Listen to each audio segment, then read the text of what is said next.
Good morning, everyone. I am Melanie Gregory, and I'd like to welcome you to our webinar this morning entitled Remote Workers and Employers' Responsibilities.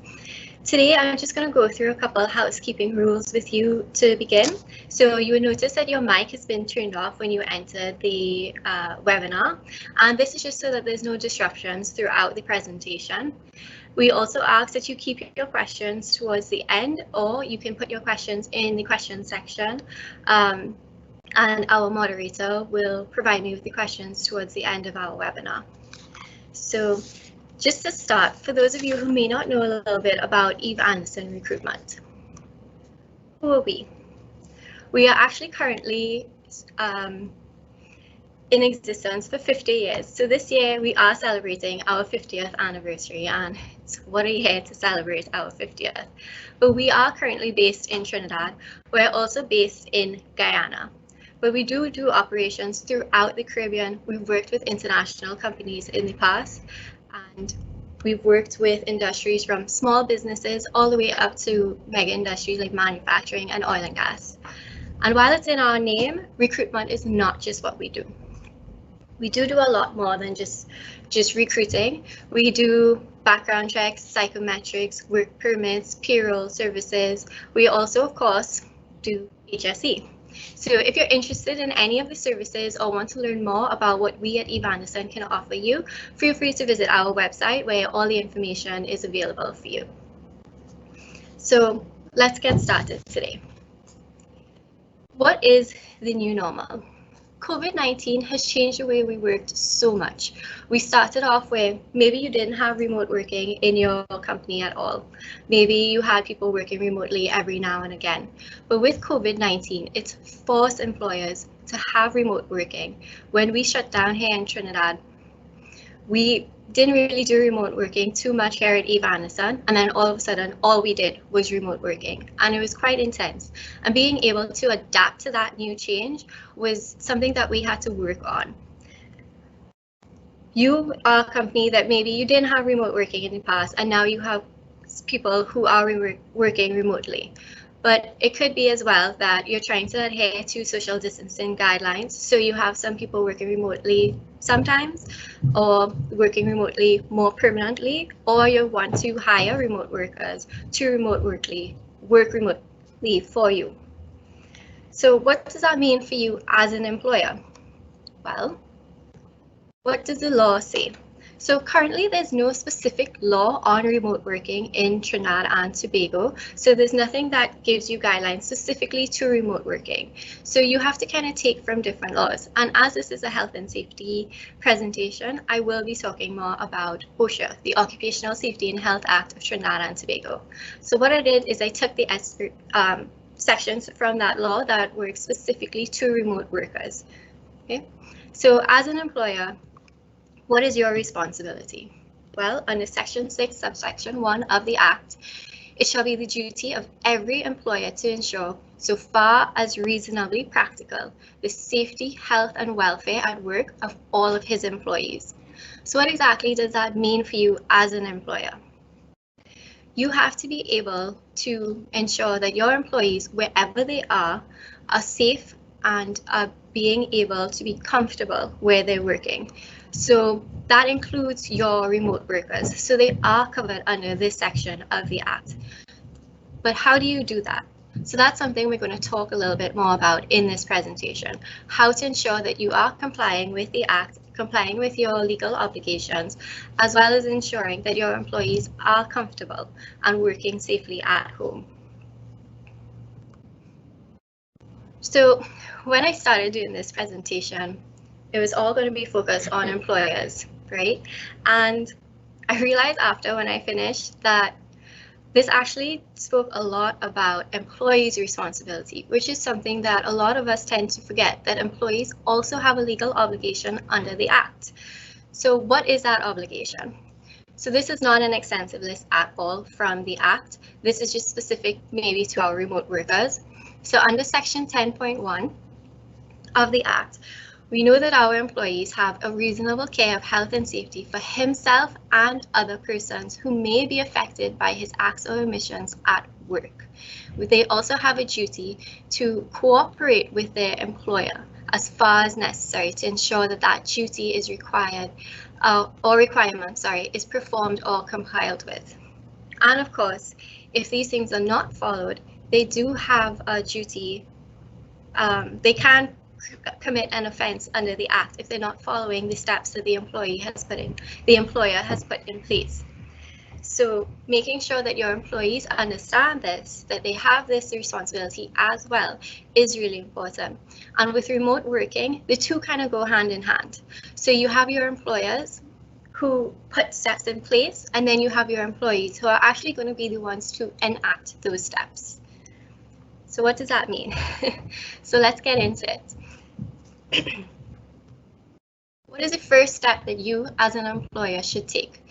As I said earlier, there isn't much legislation geared specifically to remote workers. So to ensure that you comply by your obligation under the Health and Safety Act, you have to make sure to put your own procedures and policies in place for your employees to follow. So a remote work policy is a great tool, and it really outlines everything that you as an employer needs to have to give to your employees so that they know how to work safely while they're working remotely. What should your own policy entail?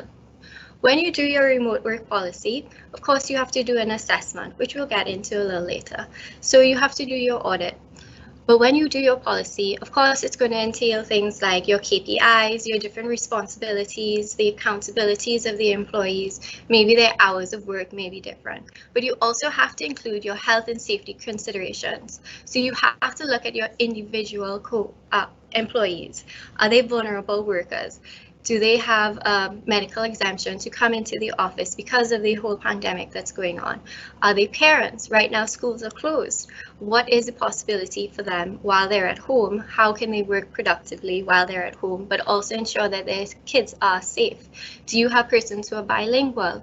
What are the actual at-home arrangements for those persons? And one of the big things I'm going to touch on today is training and development.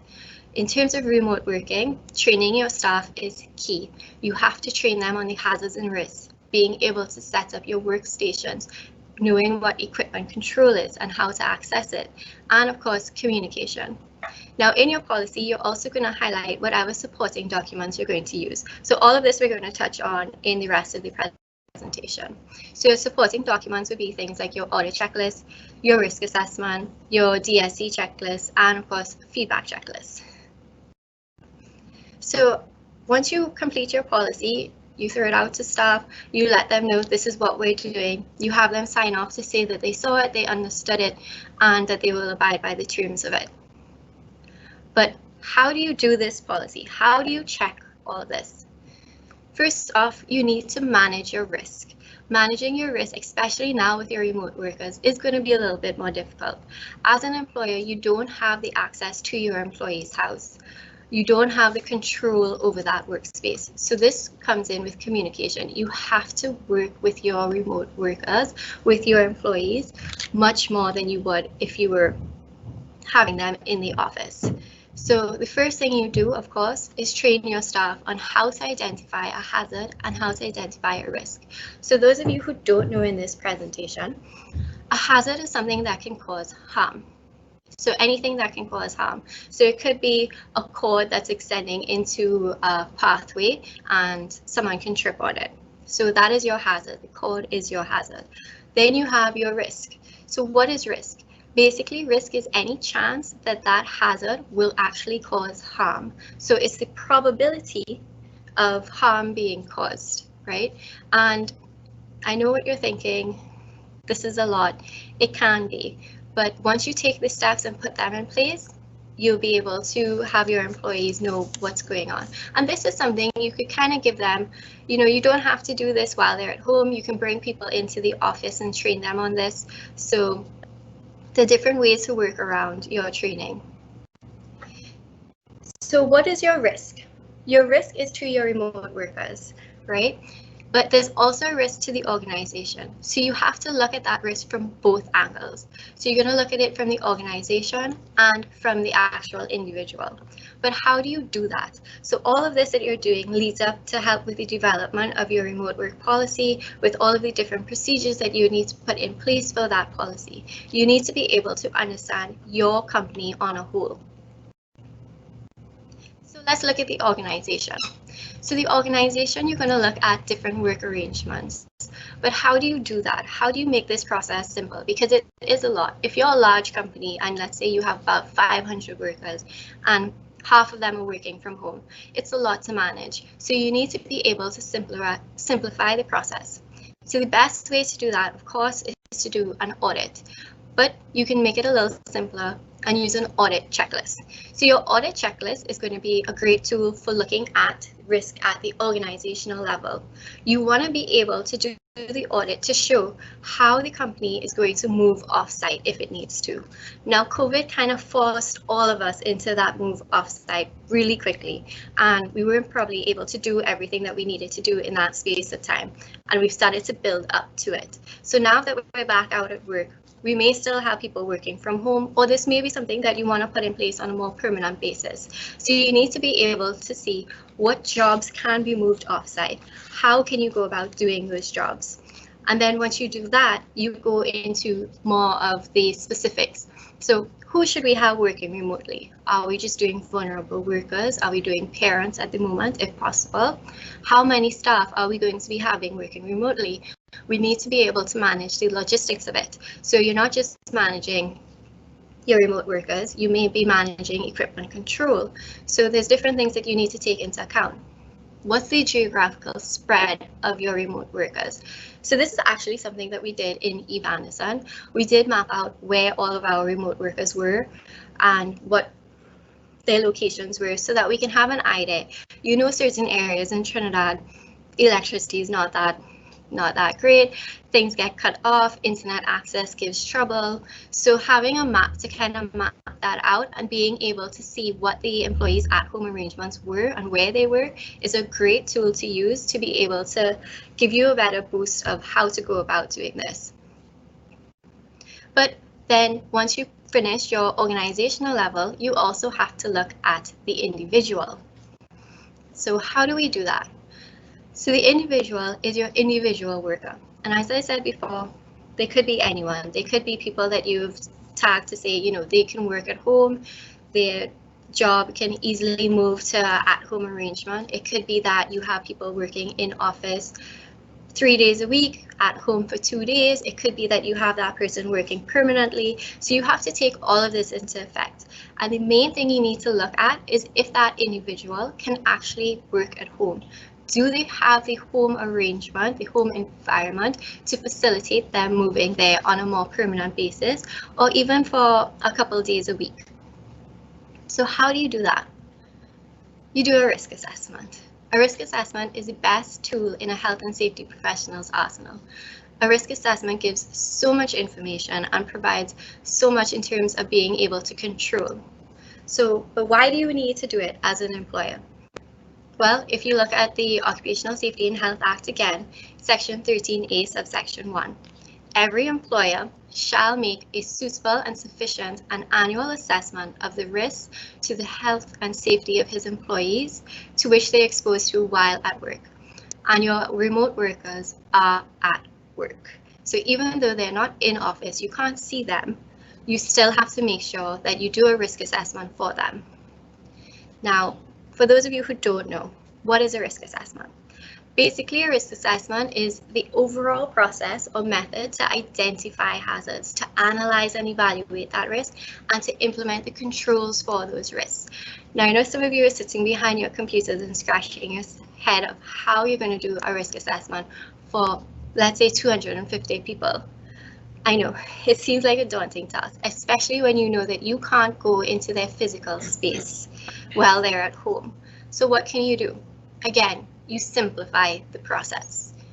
you do a checklist. So you could do a risk assessment in the form of a safety checklist. I'm calling it, for the purpose of this presentation, a risk assessment / safety checklist. So once you're able to put that checklist in place and build that checklist based on your industry guidelines, the specific guidelines set out by best practice, so you can look at international guidelines to help build that checklist to see what it can entail. So once you're able to do that, you can help build the plan that you have in place for your employees and see if that employee can actually work from home safely and if they have the capacity to understand what that actually means. What will that checklist actually entail? So I got this information from the Occupational Safety and Health Agency and Authority. It's actually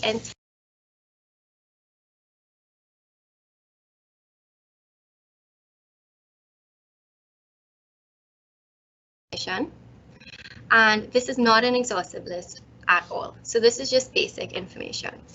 So you have fire protection that you can look at. Is it clear? Access to the fire extinguisher. You have the electricals. Are the cords in good condition? Are they running cables that could cause tripping hazards? And then you have like emergency response, where you can do emergency contact numbers posted near to the telephone. Do they have emergency arrangements? Remember, sometimes you have remote workers who are lone workers, so you do have to take that into account as well. Now, like I said, this is not an exhaustive list because you can include other things like DSE arrangements, workstation setup, or stress and welfare. So there's a lot that your checklist is going to include, and of course it'll be geared more towards your industry. And how do we do this? Because again, we as employers, we don't have control onto our employees' site. We can't go into their homes and do a checklist. We can't do an assessment like that.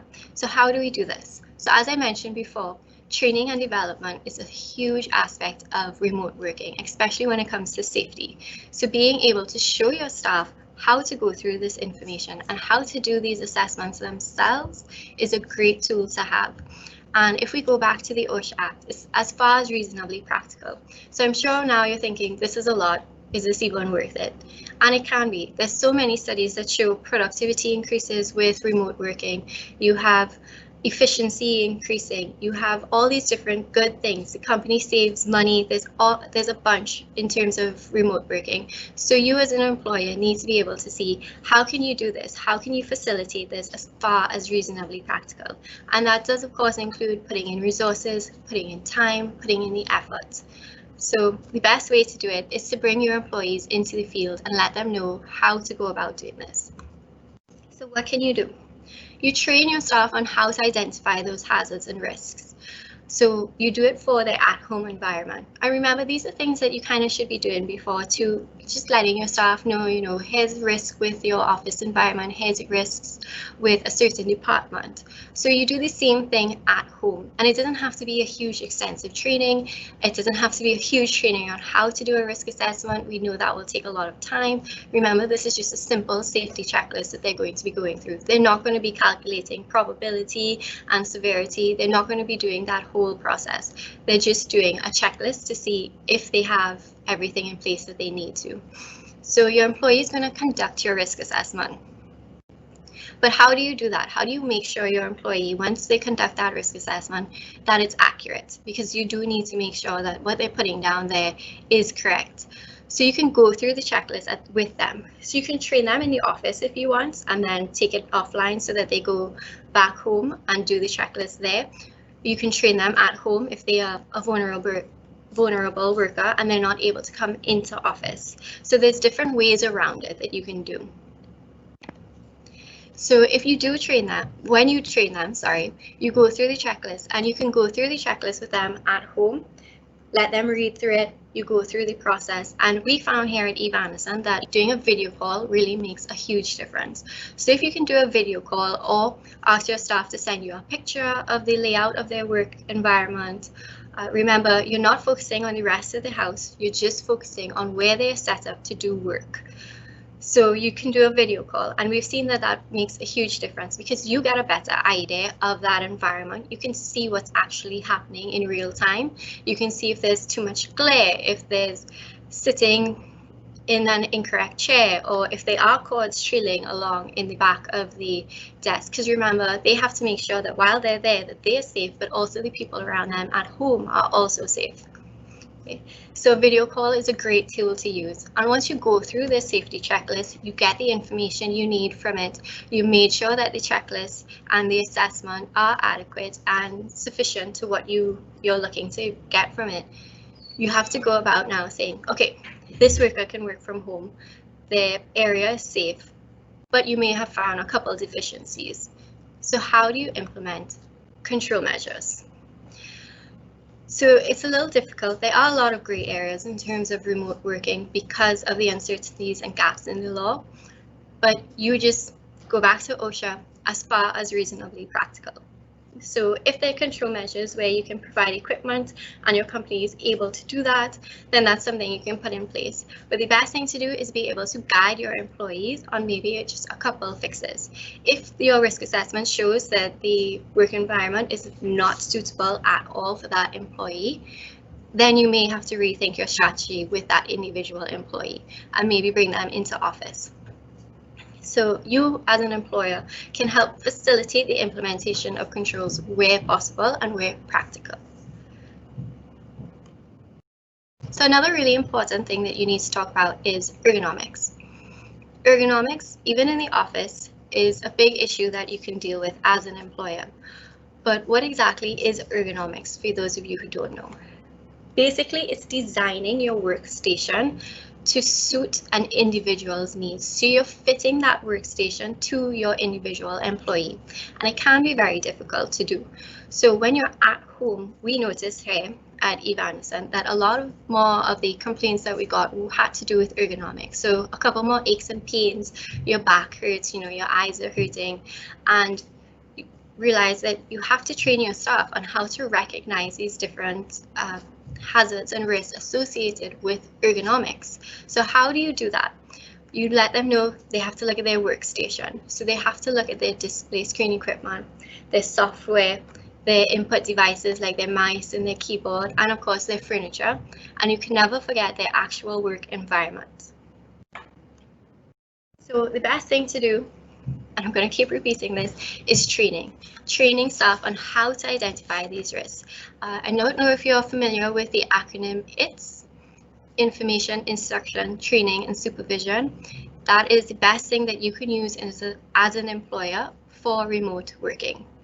Right? You provide the information to your employee, you show them, you instruct them on how to go about doing the process, you train them as best as you can, and then you supervise. Remote working does include a lot of supervision, so we'll get into that a little later, but it may not be for what you think it is. So you train your staff on the health risks. What can happen if they don't set up a workstation properly? So this is something that can be done in office beforehand. So you can bring staff in, train them, show them this is how you go about doing it. Or you can do it at home if, again, that worker is not able to come into office for whatever reason. Then you have your environmental hazards you need to train them on. They need to be able to see the lighting, the different air movements. If it's too cold or too hot, how can they go about changing? And they have so much more control because they're at home. It's not like they have to share that space with other co-workers and go based on what other co-workers want. They can control their environment. So if they need to close a door to cut glare, it's perfect. So you train staff how to go about identifying and controlling these risks. You can, of course, show them how to put those controls in place. So like I just said, being able to close a door, close your blinds, simple things like that. And of course, you have to show them how to properly set up their workstation. And of course, all of this is included, again, goes back to your remote work policy. Who do you contact for help and who do you report symptoms or problems to? It's the same process as your risk assessment. You do a checklist, you do the same process over and your employee fills out that checklist. And You can do a video call while that person's at home. It is a little harder because you want to see where their computer is in relation to where they're sitting. So if a third party could help you film, what we did here at Evanison is we actually did a WhatsApp call. So we were able to have someone film while we can see the person sitting down at their desk, how it looked, where their eye level was in terms of the top of their monitor. Did they have to stretch for their mouse? Was their workstation cluttered? And then be able to give them the corrective actions that they needed. So one thing that you need to consider is equipment control. Now, as an employer, COVID-19 has stretched a lot of our finances. So being able to provide equipment to your entire staff like you do in the office may not be feasible. It's just not practical. We go back to OSHA's Act, Section 6, as far as reasonably practical. So some companies choose where they can just provide them with the software and the employee actually uses their own computer. You have other companies where they can provide more like an actual laptop, mouse, keyboard. So if you're able to do that, it would be a better tool because you have more control over the equipment. If you are able to lend equipment, you can put stuff in place for that as well. And all of this needs to be recorded in your remote work policy. So if you do equipment and you lend, let's say, a laptop, you need to have equipment maintenance there. You need to be able to show when you hand that computer off to your remote worker that they understood that when they got this equipment, it was their responsibility to maintain it. You also have to put the boundaries in place. Where does your responsibility fall and where does the employee's responsibility come in? So let's say the dog in your remote worker's house decides to use the computer cord as a new chew toy. That's not your responsibility to replace it. It will be your employees because it's due to their negligence. So you have to put all of that in place in your remote work policy to ensure that they know that they have to maintain the equipment while it's at home. You also have, of course, a reporting procedure. So any damaged equipment that you have, you need to be able to have a system of reporting of how to go about making sure that equipment is repaired. And if you want, what we did in Evanison, because we were able to, we had the extra chairs and a couple extra desks, we were able to lend equipment to staff where they were able to get office furniture, not just a laptop and mouse. They were also able to get maybe a chair, a desk. I think we lent out a little more, a couple other things. So if that's something that you can do, you can log it in your equipment movement program. And when you do that, you have to, again, have your employee sign to say that they got this equipment in a certain condition and it must be returned in that same condition.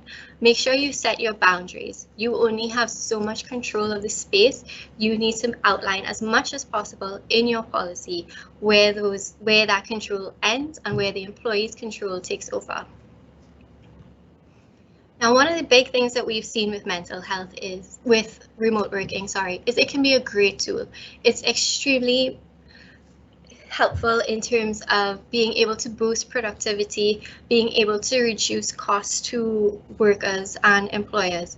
But one of the big things that we've seen too is that some people can't adapt the same way as others do, and their mental health can be affected by it, especially when you have workers, more vulnerable workers, you have parents who are now working at home. It can really affect their mental health. And what we've seen is that there are a lot more feelings of isolation, especially for people who are working on a more permanent basis remotely. You have people feeling burnout and they're having issues with time management. So there was a survey done by this company called Digital Ocean.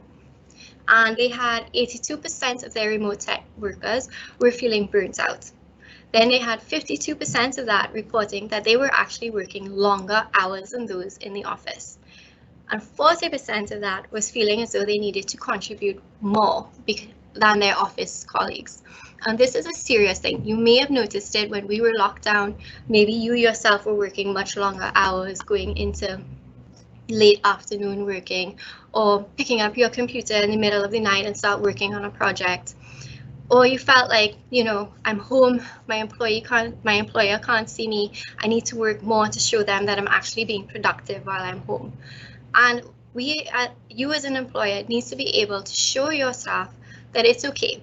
While you're working remotely, you will have your checks and balances in place. You'll have your KPIs that your staff need to meet, which you outline in your remote work policy, but you also need to show them and give them support for their mental health, because this is a serious thing. And communication is key. So I mentioned it's, and at the end of it is supervision. So supervision with remote working may not come in the form that you expect it to come into. You're not going to be calling to check in and make sure that work is being done all the time. I mean, you have your schedule in place for when you do that and when maybe reports need to be delivered on time, but you also should check in just to make sure your worker is okay, that their mental health is all right. Because again, you don't know what the arrangements are at home. We just know what their office space looks like at home. We don't know what their family life is like or what their personal life is like. So you always have to think of that. There's going to be outside factors working on your employee, and you need to be able to pick up on those cues to see maybe you need to give them a little extra help in a certain area. So you can check in regularly with your employee. You could do, it's called like a buddy system. So you could have a certain person be able to check in with someone else on a regular basis. You could organize virtually socializing, which is something we do here at Eve Anderson. So we have virtual staff meetings every week. We turn on our cameras, we get to see everybody, because not all of us are seeing everybody at the same throughout the week. So there's certain people I'm not going to be able to see throughout my entire week because they're working from home on days that I'm in the office. You can also organize in-person setups wherever possible. You can be flexible. Let your employee know it's okay.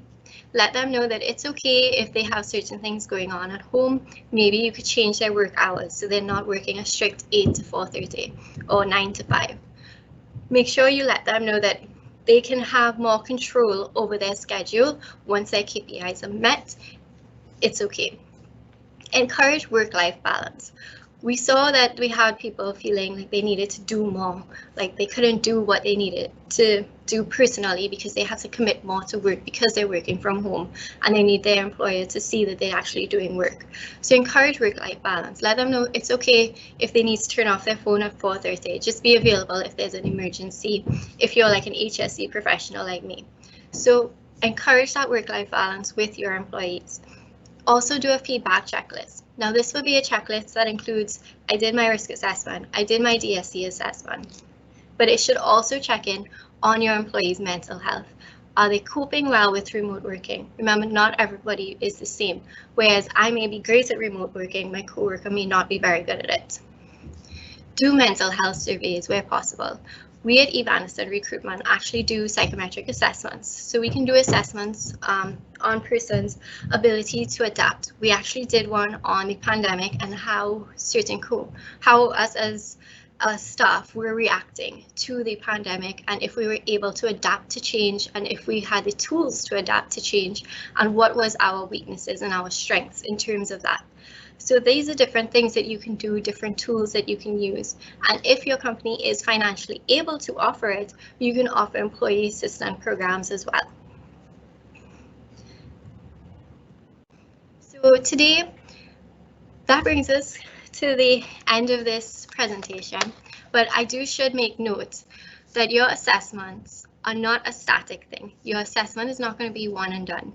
You need to redo your audits anytime there's a change. You need to redo your risk assessments, and you need to redo your DSC assessments on a regular. It's not just going to be an annual thing. This is something that you're going to have to keep checking up on, because your employees' work life at home is going to change. You don't know if their environment is going to change. You don't know if they picked up and moved their desk to a different location. You have to be able to do the assessments again, and you have to let your employees know when that change happens, that they need to inform you. So that's something really important that you need to take into account. These are not, risk assessments are not a stagnant thing. They're a living thing that you need to be able to do consistently. So before we get into the questions, I wanted to bring on my co-worker, Ms. Arlene McKenna Mason. She is our Business Development Manager here at Eve Anderson Recruitment, and she's going to talk to you a little bit about her customer service training that she's doing in August. So here she is, Arlene.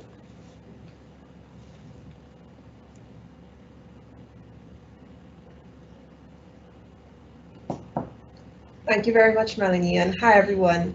I would like to thank you for your time today. Mel's presentation has been so informative, and I hope that you feel encouraged to implement some of what she has shared with us today. I'm here to invite you to our next session of our webinar series, where I'll be talking about customer service strategy for the new environment. COVID-19 has left many of us wondering what we can do for our businesses to survive during this time of uncertainty. And many times we overlook customer service and its importance to the overall company strategy.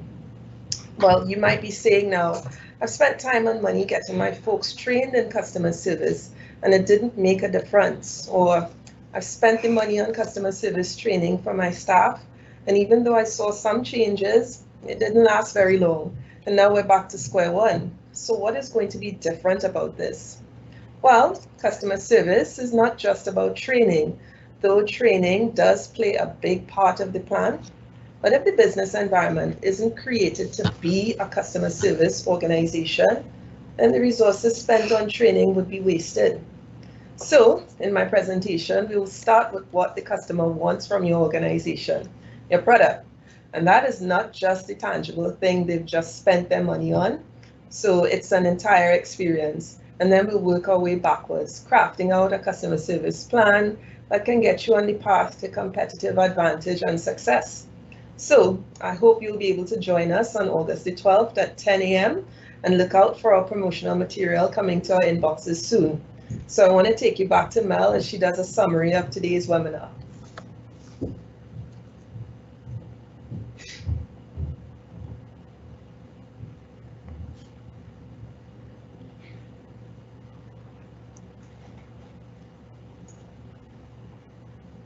Thank you so much, Arlene. So Arlene has worked with a number of our clients in the past to roll out this customer service training for them, and we've gotten amazing feedback. So this is a training where you're getting a free training session and some amazing information. So I hope you guys are able to join in with us on 12th of August. So I'm just going to give you some key takeaways. Now, I know this was a lot of information to digest in this short time. And I mean, if you have any questions at all, we do here at Eve Anderson offer free consultation for our HSE services. So if this is something that you're interested in and you feel like your company may not have the resources able to do it themselves, give us a call and we can help you roll these packages out. We can help you develop these programs specific to your company's needs and industry guidelines. So one of the things, first thing an employer should look at is your legal responsibility under OSHA. But we must also remember, and we saw, that the employees also have a major responsibility for remote working. You should also have your remote work policy. Now that entails a lot, and everything that you do should always go back to your remote work policy. And your policy should be specific to you, specific to your company, specific to your industry standards. You can also always look at best practice and what maybe international companies are doing. Manage your risk. Manage your risk to the organization and to the individual. Ensure that you train staff on how to identify those risks and how to control those risks in their home environment and what they can do in terms of ergonomics as well. Train staff on how to identify the risks and hazards with ergonomics and using display screen equipment.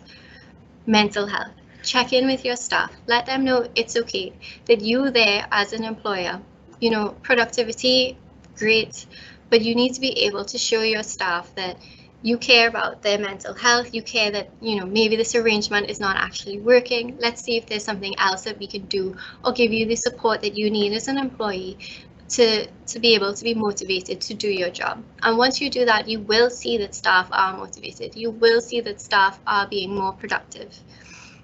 So I really hope that this information was good and that you were able to take something away from it.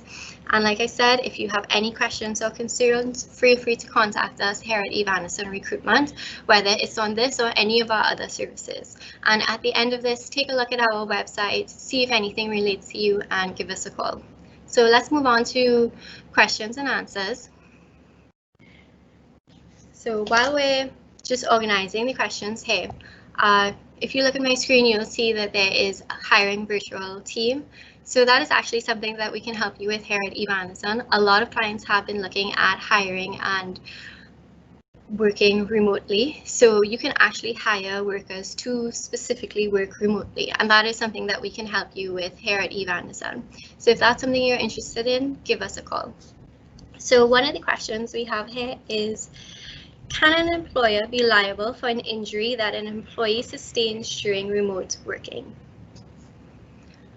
Okay, so in terms of liability, you as an employer must always remember that under OSHA, yes, there is a potential for you to have a claim based on remote working. So you need to be able to put in place everything that we've spoken about. Being able to put these things in place, you can show that you did everything reasonably practical under the law, because remember, there's no specific law for remote working, that you were able to put in everything reasonably practical to make sure that your employees are safe at home while they're working. So another thing that you can do is talk to your insurance company. Talk to them and see, does workmen's compensation cover the remote workers? So your specific insurance will be able to tell you if they're covered or not. If they're not, you can add them onto your policy. So you can have your workmen's compensation extend into the remote work, but make sure you also get from them the information of where those boundaries end. So as an employer, your best tool is inform, instruct, train, and supervise your staff, and make sure you document it. That's why we have all of the assessments. You sign off for it, your employee signs off for it, and you make sure and have your documents there so that you can show, if this ever were to come to light, that you have done everything in your power that you need to. So another question is, can you share a risk assessment? I cannot share a risk assessment with you here on right now. And if you were to go online and get a general risk assessment, that risk assessment is not going to be sufficient to you.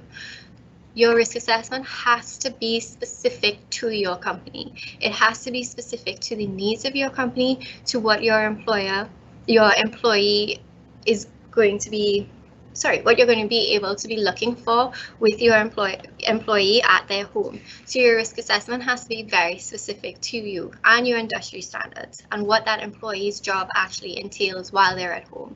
So while I won't be able to share one with you, if you wanted, you can give us a call. Like I said, our consultations are free, and we will be able to help you with developing a risk assessment for your company.